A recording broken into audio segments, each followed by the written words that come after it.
Welcome back to the deep dive. Okay, so our mission, as always, is taking your source material this time, some really specific revision notes you sent over, and pulling out the absolute must-know insights for you. That's right. And today, we're diving into something quite unusual. It's Cotard syndrome. Just reading the description is pretty startling. It really is. It's one of those conditions that, yeah, definitely makes you stop and think. Looking at these notes you've got, Cotard syndrome is basically this rare psychiatric disorder, Okay. and it's defined by some really profound delusional beliefs. What exactly are we talking about? The notes get specific, right? They do. The absolute core belief, the one that defines it, is that the person thinks they are dead, like literally dead, Wow. or that they don't exist at all, or sometimes that they've lost essential organs, their insides are gone, something like that. Right. It gets called Cotard's delusion, or sometimes, and this is pretty graphic, walking corpse syndrome. Walking cork syndrome, yeah, that paints a picture. It does. And the notes point out it's often associated with severe depression and also psychotic disorders. That idea of feeling you don't exist, it's hard to grasp. So what leads to this? What do the notes say about the causes, the etiology? Well, that's where things get a bit murky. The notes are clear. The exact cause, the etiology, isn't known. Hmm. It's thought to be, multifactorial. A mix of biological things, psychological factors, maybe environmental triggers too. So no single easy answer. No. And the pathophysiology, like what's actually going wrong in the brain that's also not well understood.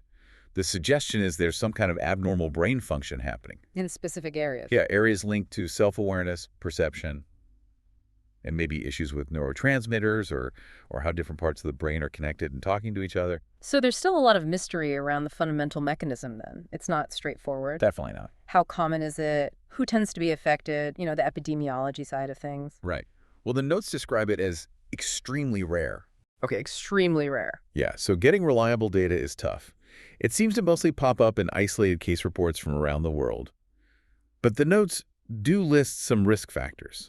Okay, what? Things like having a history of other psychiatric conditions, particularly major depression or schizophrenia. Also, things like brain lesions or damage from injury or illness. And substance abuse is mentioned too. Got it. So rare, but maybe more likely if some of these other factors are present. So what does it actually look like? If you were seeing someone with this, what are the clinical features the notes highlight?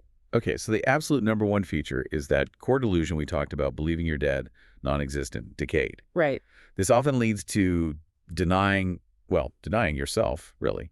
Maybe denying bodily functions, like needing to eat or sleep, because, dead people don't. That makes a grim kind of sense within the delusion. It does. Other things listed are severe apathy, just a real lack of feeling or interest. Social withdrawal is common. Nihilistic thoughts, this feeling that everything is pointless. And critically, the notes stress a high risk of self-harm or even suicide attempts. That's a really dangerous combination, the belief in non-existence plus the potential for self-harm. So how do doctors make sure it is Cotard's and not something else that looks similar? What about differentials and investigations? Yeah, that's super important, and the notes cover it. Differential diagnosis is key. You've got to distinguish it from, say, major depressive disorder that has psychotic features or schizophrenia or maybe other specific delusional disorders. There can be overlap. Okay. So investigations involve a really thorough psychiatric assessment. That means getting the full history, really digging into the nature of those delusions, and crucially ruling out any underlying medical or neurological problems that could be causing or mimicking the symptoms. You need tests for that. Right. Rule out the physical stuff first. So once it is diagnosed, what's the plan? How is it managed according to these notes? The notes outline a multidisciplinary approach. So not just one thing. It usually involves psychotherapy, things like CBT, cognitive behavioral therapy, and supportive therapy are mentioned. Okay. And that's combined with pharmacotherapy, so medication, usually antipsychotics, sometimes mood stabilizers, depending on the full picture. And what about the outlook, the prognosis? It varies, as you'd expect, but the material does say that with the right treatment, the right support, people can see improvement, symptoms can lessen, and that sense of reality can start to be restored. That's actually quite hopeful considering how severe it sounds. Are there specific risks or complications to be aware of, according to the notes? Yes, definitely. The notes list a few key complications. Obviously, there's the severe emotional distress the condition causes, major impairment in just, daily life, functioning. We mentioned the increased risk of self-harm and suicide, which is a big one. And then there can be complications either from underlying conditions that might be present or sometimes from the medications needed for treatment. It's definitely high risk. Okay, so let's try and wrap this up, pulling the key points from your revision notes. Cotard syndrome. Super rare, really complex. Core belief is being dead or non-existent. The why is linked to brain dysfunction, but it's not fully understood. Right. Diagnosis needs care to rule out other things, and it carries significant risks, especially self-harm.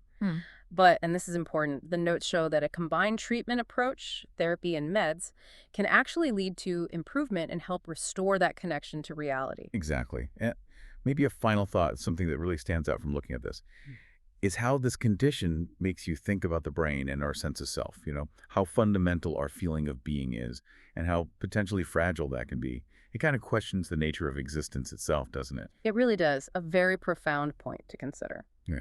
Okay, that wraps up our deep dive into Cotard syndrome based on your notes. And remember, if you're looking for more revision support, do check out passmsra.com and also freemsra.com. Good resources there. Hope this session was really helpful for your revision.